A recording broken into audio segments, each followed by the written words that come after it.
it's really sad when the most exciting part of the race was like a pit exit with Max and Lando, and like he didn't want to give up the position. He went on the grass a little bit. Lando got a little cheeky.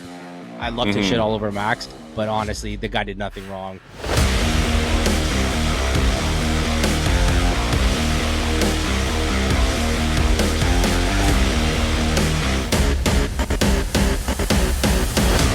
What's up, everybody? Welcome back to Formula One True North, the Canadian Formula One podcast. Back here with the boys, Tomas, Drew, I'm Walker, and we are here talking about Suzuka.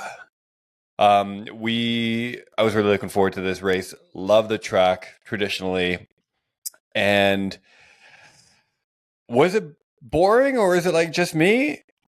That was boring. You're right. Yeah, it was boring. All right, it was boring. Yeah. It was boring. And it was funny. I don't know if you saw the little compilation from the post-race interviews where they're all in like the media pit and they're interviewing the drivers. And it's just like driver after driver talking about how boring the race was. Do you guys catch that? No? We did. Yeah. Yeah, I definitely did. So out of that, though, we did get Max winning. We've got a close drivers' championship. But maybe we can start with the race a little bit, talk about it. What made it so boring? What can they do to fix it? I think it was Sainz refer to it as like the new Monaco. Like, what happened here at a track that all the drivers traditionally love? Yeah, you know what? I was talking to somebody. Actually, I'm going to give him a shout out right now. Is my boy Derek in the Discord. Let's use this as an opportunity. If you haven't seen it already, check out the Discord channel. Links in the show notes. Lots of people in there talking F1 all the time. Anyways, Derek reached out to me on a DM and he's like, listen, what'd you think of the race? Thought it was boring like everybody else. And he's like, you know what? This track is an older track, classic. And maybe the cars are just not designed for these older tracks, right? We're getting into some of those, like you said, the Monaco scenario where like, if you watch any of the other series on this track, it's fantastic racing, right? If you see any of the lower series that, the GT3s and stuff like that. So maybe that's the point. Maybe Formula One's just kind of outgrown this track. And, I don't know what's next year is going to look like with the new rules and regulations, size of the cars, that kind of thing. But as of right now, it's unfortunate that, the race has kind of turned into that. But like, I think we had a total of 15 overtakes in the whole race. And like, yeah. It was no bueno, dude. Yeah, it was no bueno. There was another a graphic. Have you seen them where they're essentially like illustrating the positions of the different cars, right? So they'll show like the lines going across and they'll kind of change positions up and down. Yeah. And it was like just straight lines for like 90% of the race because it was like pit stops, shit got juggled up a bit, and then it was just straight lines. And essentially, I mean, like the starting grid really kind of determined the finishing order for the most part. And that's kind of sad, and like, I guess qualities mean that much more there. Maybe it's just something like Monaco, and like if they're going to keep it on the calendar, maybe the teams just have to treat it as such, right? But ultimately, it's really sad when the most exciting part of the race was like a pit exit with Max and Lando, and like he didn't want to give up the position. He went on the grass a little bit. Lando got a little cheeky. I love to shit all over Max, but honestly, the guy did nothing wrong. He had the position. No, it was I don't know what Lando thought was going to happen. Some more pavement was going to appear as he was driving. I don't know. But yeah, it was overall, I'd give it like a 3.5 out of 10. And I'm super cheesed that I stayed up until 3 o'clock in the morning to watch that shit. Just being honest. No. Yeah, I watched it live. Yeah. Oh, goddamn. Yeah, idiot move. Yeah, that's crazy. I don't know. Why would you do that? To put yourself through that? That's just insane.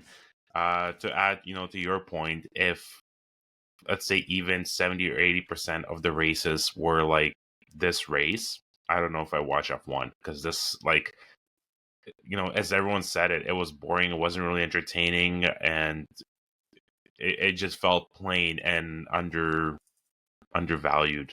It's a shame because, as you said, it's a cool circuit. It's a classic one. With the regulation changes, car changes and stuff, are they going to bring back the fun? I don't know. I think Formula One is gone so far and advanced so far. I don't think this track might necessarily fit the rest of them. So I was looking back, trying to think back to last year's race, and think to myself, okay, is this a one-off, or is there has been a historical trend? And I remember them mentioning during the race that I think for the last 3 or 4 years, the winner has had a gap of at least 10 seconds out front. So I think maybe progress is being made, and that it was only a 1 second gap, a second and a half, something like that. But it's still not allowing the cars to really race and compete. And I think Derek brought up a great point, Drew. What you just talked about was the technology and the ability of these cars just like outpacing these classic circuits. And I know we've talked about that a little bit in the past when we reference Monaco, or we talk about something like Spa to a lesser degree, right? Like these historic tracks that are traditionally great and they have great racing in other series. I guess that's kind of the point of changing these regulations every so often, right? And it seems like the 2026 regulations that are coming in next year, they always try and make the series more competitive. They try and make the racing a little bit closer. But do we think, from what we know so far, that what we are going to see next year is going to drastically improve the type of racing on a track like Suzuka? I don't think so. Like, I don't think we're going to make a big enough leap in any direction to make Suzuka entertaining enough. Like, I think, the reality is I have no idea how long they have the contract with Suzuka to keep it on the F1 calendar. What I do know is that Yuki gets a lot of love, right? So, like, to have a Japanese driver in a top running team, and he held his own this weekend. It wasn't a great weekend for him in the qualies and in the race, but he did well in practice and stuff. And it was just unfortunate to see Yuki kind of slide down there a little bit, but he is just getting used to a brand new car. But that all being said, there's a lot of love in Japan for Formula One, so I don't want to take it from them. I don't know what needs to happen in order to make that a more interesting race weekend. Perhaps they think about running the sprint race there, right, and switching up the format at Suzuka in order to get that a little bit more interesting. Maybe it was also just a one-off, man. Like, these things happen. Sometimes you've been at some of the greatest tracks of all time, and you've had just a very procession train kind of style race where you kind of start where you finish, right? And it happens. It is what it is. And ultimately, it just sucks because it's the third race in the season. We had a week off, and everyone was super excited about it. And the first two races have been fantastic, right? So, it's setting us up for disappointment, right? So, yeah, I'm the same way. I don't think the new cars or the new regulations are gonna, how can I put it? It's not improve the track, but I don't think they're gonna improve the race quality. I think it's still gonna be the same. And part of me also kind of thinks that Suzuka has kind of outlived its usefulness, if that kind of makes sense. I think there's more better and more fun and entertaining tracks out there than Suzuka. I get the historical importance of it, and to Drew's point, the Japanese driver, and lots of love, representation. But it's, if that track disappears, it would be totally fine with me, because bring back other tracks. Yeah, so I don't think the new regulations or the new cars would actually make it any more entertaining. It's going to be interesting to see, and I think that's probably a broader discussion for maybe another episode where we talk about the at what point is fast enough, right? Because these cars right now, these ground effects cars, are smashing records at all of these tracks. I think the qualifying time that Max got P1 on was something like a second faster than the fastest time or something like that. Like, the technology and the capability of these cars is just ridiculous and beyond anything that we've seen before. And it's not power, right? It's all aerodynamics and ground effects and traction, and being able to kind of pin it through the corner at full throttle and not have to lift. And I think the next generation, they're getting away from the ground effects a little bit, but they're doing all sorts of other weird shit with like active aero up front. I think, like all these other like tricks and things like that. And I don't know, for anyone that has listened to the podcast, I'm a bit more of a purist when it comes to it. I love this track, and I think it still has a place. But I just think they need to find a way to, I don't know how you keep Formula One being the pinnacle of racing innovation and have them competitive at a track like this.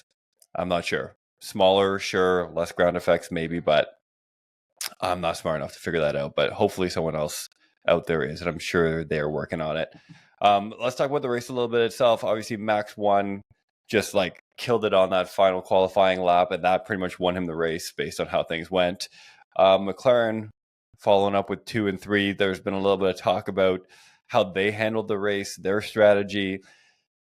I know last year we talked a lot about McLaren's competence and learning to win and learning to be that championship team. And it's not just about having a fast car, it's about how you manage the drivers, how you manage the strategy of the race. What do we think about McLaren's race? Honestly, I thought it was kind of disappointing. And it was disappointing because McLaren looked so good out of the gate. They looked good at the end of last year. Like their trajectory is still there. But then they get to a track like this, and I think this might be a one-off. Not a one-off, but I think there's going to be tracks like Suzuka throughout the year where they just don't shine as much as, you know, somebody like Red Bull or Ferrari or Mercedes does. I think that, you know, Red Bull, just like everybody else, is making strides forward, right? They're figuring out their car. They're getting better. Like, to think that just because McLaren's, you know, top cheese right now, that Red Bull's not coming after them, and that's wrong, right? And they're doing everything they can to make their car faster. And then they happen to have a secret weapon, an ace up their sleeve, and his name's Max Verstappen. You know, that guy seems to pull out laps out of nowhere that nobody can do. And, you know, just sheer grit and determination puts that guy on the podium more often than not, right? Whether the car is or isn't capable of being there. But, you know, to McLaren, they didn't have a bad race. You know, it was just what it was going to be. And I just don't think that car had the pace to compete with Red Bull at this weekend. That was it. And it looked like that from the onset. So first of all, you know, kudos to Max. He you know, came up to bat and he scored big. You know, I think he reached in practice and whatnot. I think the highest or the fastest lap time ever, and then he, you know, dominated the whole race. So that's typical Max. So good job on him. As in regards to McLaren, to me, it felt like they were kind of just taking the backseat and chilling. You know, they were happy almost with a 2 and 3, and they weren't really fighting. I think they had more. They could have brought more to the table, but they're just kind of like, Max is first. You know, we're good with the 2-3. We're not gonna push it, and we're gonna stay as we are. And that's kind of disappointing. I did expect more of them as well, but I don't know. Maybe, you know, they were happy with what it is or what it was. They saw there's no reason to fight Max or with each other. They just decided to stay as is, and that was it. But like, to your point, Drew, I don't think they were per se maybe lacking pace, but they were just happy with where they are, and that's kind of disappointing to see in a way. What's your take on the dynamic with Norris and Piastri? So Piastri came on, he wanted to swap, he wanted a chance to chase down Max, he was denied. Lando, he's currently the championship leader right now, albeit, you know, 2-3 races in. What's your call in that scenario? Personally, if it was up to me, or what do I think that McLaren has taken in the backseat? Both. Like, what would you do, given the information that you have, obviously, right? Like, we don't have everything at our disposal, but how do you treat that kind of request? Ultimately, I think that, you know, McLaren has a very tough battle to do because they have two very good drivers. I think that, you know, morally they owe something a little bit more to Oscar or to Lando Norris, because Lando's been at the team, you know, when the team was on its up and up, right? And I think that, you know, there's got to be a little favoritism towards him, and I think Oscar still has to prove himself a little bit more, because he kind of came in, you know, while McLaren was on an upswing, like a completely great, you know, race winning car. Like, he walked in when things were the greatest, and not that that's a doubt or a downfall on Oscar, because like that's not his fault. Timing's timing, right? But I think that unless Lando's actually dropping the ball, I don't think the puck should be passed to him. That's just my 2 cents. Like, I think that Lando should always get first crack at it, and unless he can't do it, that's when I think Oscar can come up on it. So he's number one right now. Yeah, I think so. I would treat him as such. Is he number one based on the fact that he's the current leader, or, to your point, the fact that he's just put in the time? Both.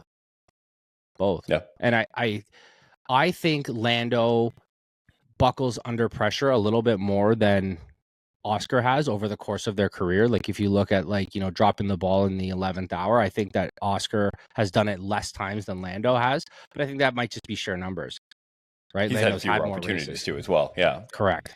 But so to that point, are you saying that, McLaren management has to, this isn't the right word, but to almost like baby him a little bit more, be a little softer? With Lando or with Oscar? Yeah, with Lando. Yeah, with I think so. Yeah. Yeah. Yeah. Thomas, what's your take? Yeah, I don't have much to add to Drew's point. I bang on essentially. Lando been there essentially since McLaren was on the up and up, and he put in the time. He deserves to be their number one. Again, no disrespect. Not talking crap about Oscar. He's a phenomenal driver on its own league.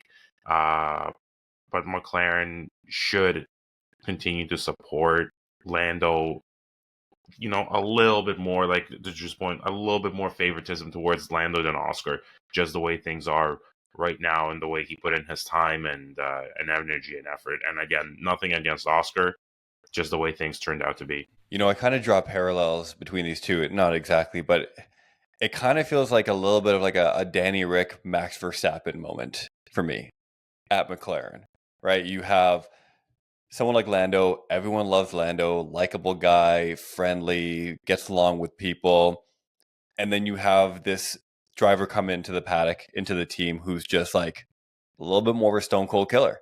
And that to me is kind of like Piastri is like the Verstappen back in Red Bull, right? And everyone roots for Lando, and I want to see him win, and I want to see him succeed there.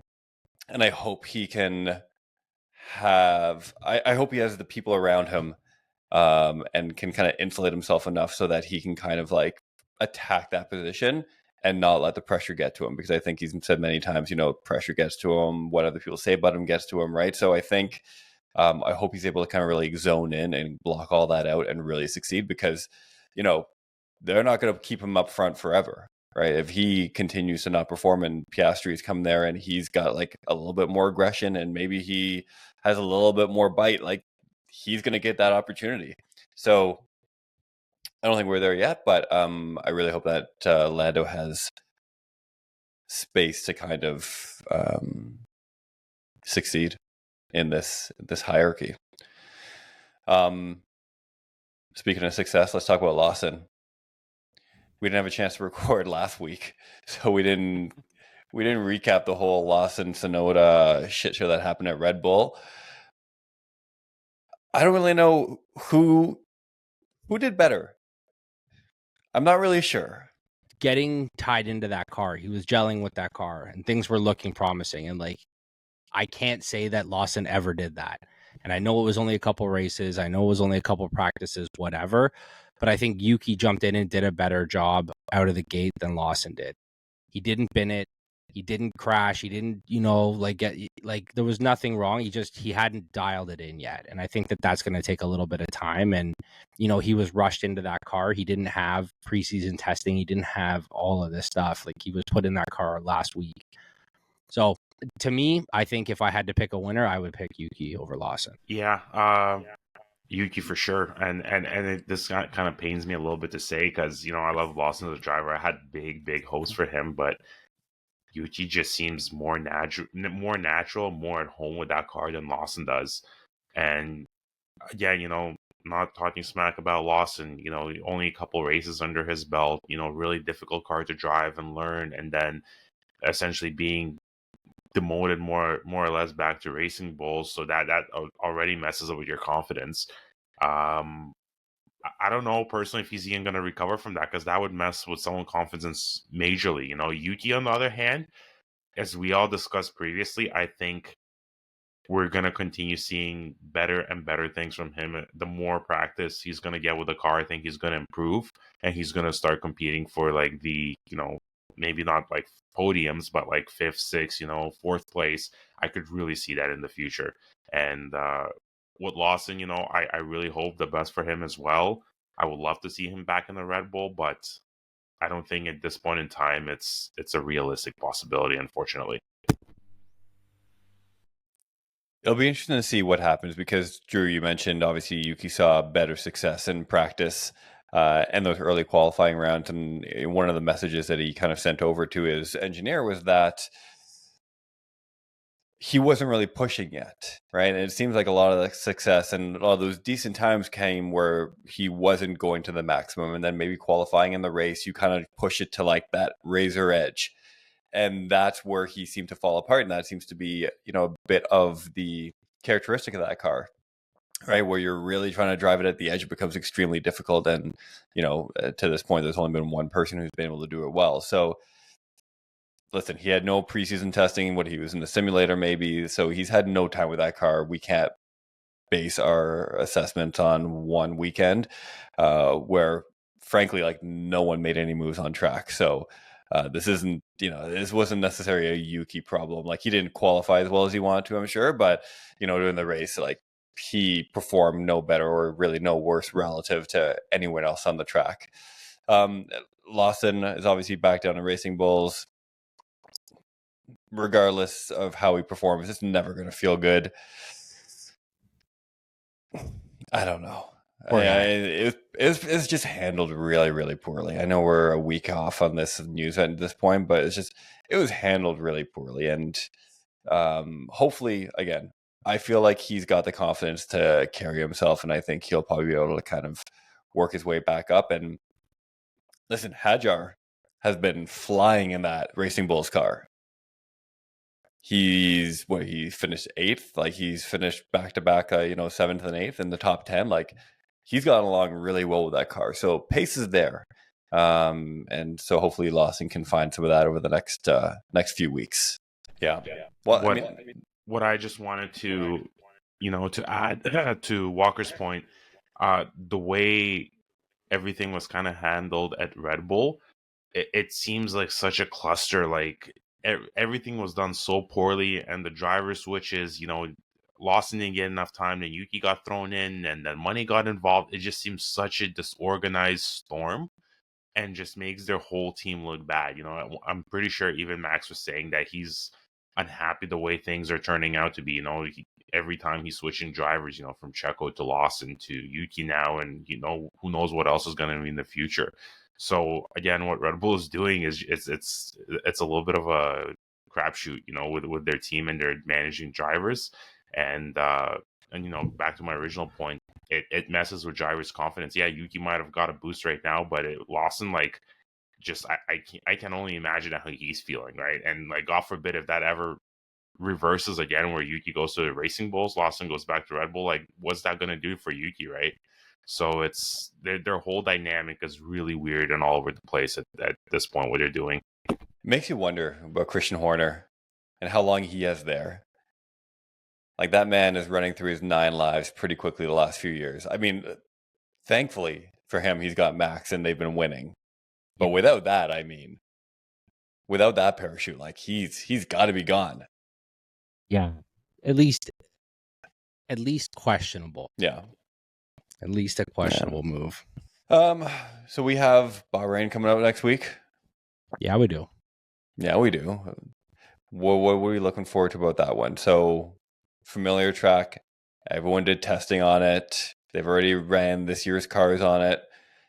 Apparently Ferrari's bringing an upgrade package. We'll see what happens there. I'm not sure if any other teams are bringing anything. What are we looking forward to? Just something better than Suzuka? We set the bar. They get a little extra love there. They know how that track moves in a big way. And, I think a lot of the teams are going to have their cars dialed in really, really well for that one. I didn't know that Ferrari has an upgrade package coming. That's fantastic news. But, based on all the upgrade packages I saw last year, I'll believe it when I see it, because sometimes they were downgrade packages, whether they, you never know. So, it's going to be interesting. I'm looking forward to it. Honestly, like I said at the beginning, they set the bar so low that, you could roll over this one. So I'm just excited to have some more racing. You're so distraught over this. Yeah, you know what? I think I'm just a little bit cheesed because I drove. I stayed up and I made sure that I was home from Montreal so that I could make all of this happen. And it was, it cheesed me. Excuse me. That's dedication, buddy. It is dedication, and that's the thing. So- and then I dedicated myself to the wrong race. Okay, so hold on. So did you watch the entire race, or like halfway through, were you just like, fuck this, I'm going to I bed? watched the whole race. I was hoping that at the end that something magical was going to happen. Somebody was going to get tired, and no, nothing. No safety, nothing. Boo. Where's Logan Sargent when you need him, huh? Right? Like just bin it. We needed a couple of wall kisses. So to Drew's point, I watched the race today, on a playback, and I was struggling to finish the race. It was so goddamn boring. It was hard keeping awake. Is that because of the race or because you were hungover there? Probably a little bit both, but probably more because of the race, honestly. It was just not entertaining. I was looking for that magical moment too. It did not happen. Looking forward to the next race. I like Drew said, this bar was set so low. I'm pretty sure even, practice would be more entertaining than this whole race. In Bahrain, that's going to be a more fun race, I hope. There's going to be more fighting, and I don't know. We'll see what Ferrari brings. Is it going to be truly an upgrade package, or is it going to be a downgrade? Which, there's a lot of cases are with those packages. Sometimes they perform worse when they actually upgrade their package. So looking forward to that. Looking forward to some actual normal quality fun racing and actual entertainment. You know who had a really... Sorry, go ahead, Drew. You want to say something? I was just going to say, Bahrain's always a course that I drive on Formula 1 on like PlayStation. Like it's always like the first track. So it's the one that I'm the most familiar with from a driver standpoint because, I think I'm a driver while I'm playing. Are you going to watch for the breaking point? You're going to Hell yeah. Start calling them out? That's it. Yeah, check the lines. That's it. I don't think we've done predictions yet this year. Have we? Race predictions? I think we have. Have we? I don't know, man. No better time to start than race 4. Yeah, I like the ring of that. Lucky number 4. Why the hell not? Lucky number 4. Okay, really quick. Podium, Drew. Podium's going to be Oscar, George, Lando. Max, Charles, and not Kimi, George Russell. I'm going to go with Lando, George, and Max. Here's a question. Is anyone finding themselves becoming more of a George Russell fan? Yes. Does it feel weird? Yes. Yeah, Does it feel weird? Or is it just me? Nope, it does feel weird. You know why? Because when I thought of Mercedes, George Russell was always the afterthought. And I don't know if it's because I didn't appreciate him or because he internalized something being the, number 1 driver now that he like stepped up his game. But he's good. And like he's real good. And I don't know if he's just connecting with the car stepped up, or he stepped up, or a combination of all three. But yeah, I'm with you 100%, Walker. I'm a big George Russell fan now. He had shoes to fill when Lewis left, and I think he fit those shoes pretty well. Would I say he's like my favorite driver? No. But do I hate him less? Yes. He seems like he has more skill. He gained more skill. He's racing better. It seems like, when Lewis left, he kind of got out of Lewis's shadow and, like I said, took the lead seat and is actually performing and not disappointing. Like he has some strong pace. So to your point, Walker, still not my favorite driver, but definitely tolerable to watch now. Yeah, it feels weird. I have like all these feelings inside. I'm not really sure what to do with them, but I do. That's what this podcast is for. We just come in and just talk about our F1 feelings. Just talk about it. Yeah, it's like seeing like your ex like with their new thing, and you're like, yeah, like I get it, I see it. I'm happy for her, but also I'm happy for her. Yeah, exactly. Yeah. No, listen, man, he's been driving really well, and got to give him all the credit because he's come out and he's put in some good performances. So if we're just gonna start calling people out, can we just like talk about Albon? Yeah, like that guy's a menace.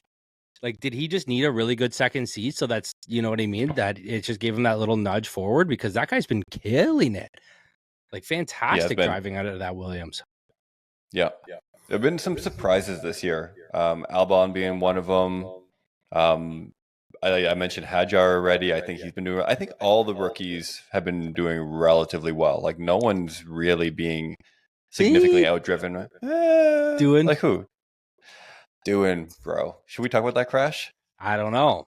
That was a ringer. That was what 150 G's or something like that, or 50. Ridiculous. That's I think it was only 50, but whatever. Yeah. That's a rookie move. No, you want to talk about rookies making rookie moves? So apparently, as the story goes, in the sim, and he was like a big sim driver. He did a lot of development for them, right? In the sim, apparently he said that he could take that corner flat out DRS open. So that's what he did. And how'd that go for him? Well, I feel like they need to fix the sim. Yeah. It's a sim problem if that's the case. Yeah. It was no good. It was no good. I didn't realize that that when you play video games, you just kind of like teach yourself how to do something, and then all of a sudden you get in the real deal and you just I don't know if it's a his fault thing. Like I think, there's some rookie error there. But if that wasn't his first time around the lap. Do you know what I mean? No, like when he crashed, that wasn't his first lap. No, but it was his first time. Was it first time like really doing like a quali lap? Maybe I'm not really sure. Who was I talking? I was listening to I think it was Jacques Villeneuve talk about it, and he said like on this track and other tracks where you need to manually disable DRS, like he would have his engineer in his ear all the time, being like, "Don't forget, disable, because you're in it and like you're just trying to pin this corner at 300K." So I'm wondering, it's a combination of everything, right? But does he ever ride in Bahrain? Because I've read rumors that he might not. Who? Colapinto's jumping in? I don't know. I don't know who. I just don't know if it's going to be doing. I don't know. Just saying. I think he needs another. I think he needs some more races. I think so too. I think if you're going to invest this much time, money, and effort into this guy, you got to give him a shot, a real shot. Yeah, for sure. All right. So Bahrain next week can't be worse than Suzuka. Although you know who had a really shitty race? Riddle me this. Carlos Sainz. Yeah. Yeah, we'll touch it. I mean, it wasn't great. 15th, I think. He had like a impeding penalty, and he almost shit his pants, and he paid 36,000 euros for it. Yep. The poo-poo penalty. That's what I'm going to call it. The poo-poo penalty. The poo-poo penalty. For missing the national anthem because he had to evacuate himself. Bro, listen. We've all been there. And he also, like, the doctor confirmed that it was a legit issue, and FIA still slaps on the penalty. That's the whole joke of this whole thing that we're having. It's it's an actual I don't want to say medical emergency, but it kind of is, and FIA doesn't even care about that. It's just it's kind of stupid and weird that the way they look at things and the way they do things. Yeah.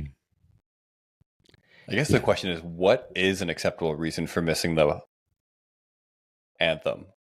Shitting your pants is like top of that list. But it's not. Like, what's the exception? To me, I don't know. I have no idea what the exception is. We've all been there.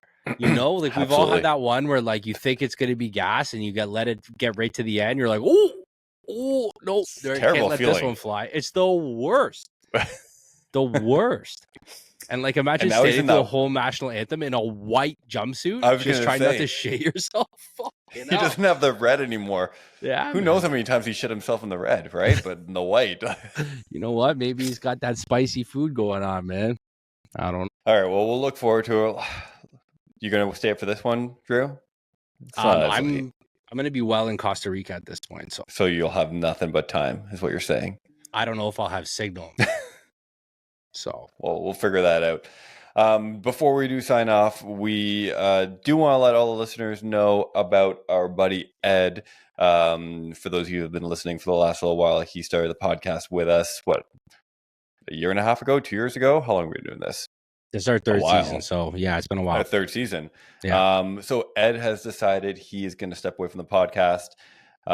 So it is Thomas, Drew, and me from here on out. So thanks, Ed. Appreciate all your insight, and just being here chatting with us weekly. Yeah, I think Ed was a great asset to the Formula One True North team, and he brought a lot of fun, laughs, and energy. And I wish him well in his new podcast endeavors. And yeah, man. Ed, you're gonna be missed. We love you, man. We had lots of laughs, lots of fun, lots of good discussions. Whatever you do forward, whether that's a new podcast or whatever, I wish you nothing but the most luck and success in your future and whatever you decide to do, man. You're gonna be missed here. We all miss you, and yeah, just best of luck to you, buddy. All right, boys, that's it. That's the episode. Keeping it short, sweet, and cheeky. I like it. There we go. So, what is this again? This is Formula One True North, the Canadian Formula One podcast. Don't forget to follow and find us on all the socials. Come check out the Discord. Links in the description. And we'll be back next week talking Bahrain. That's it.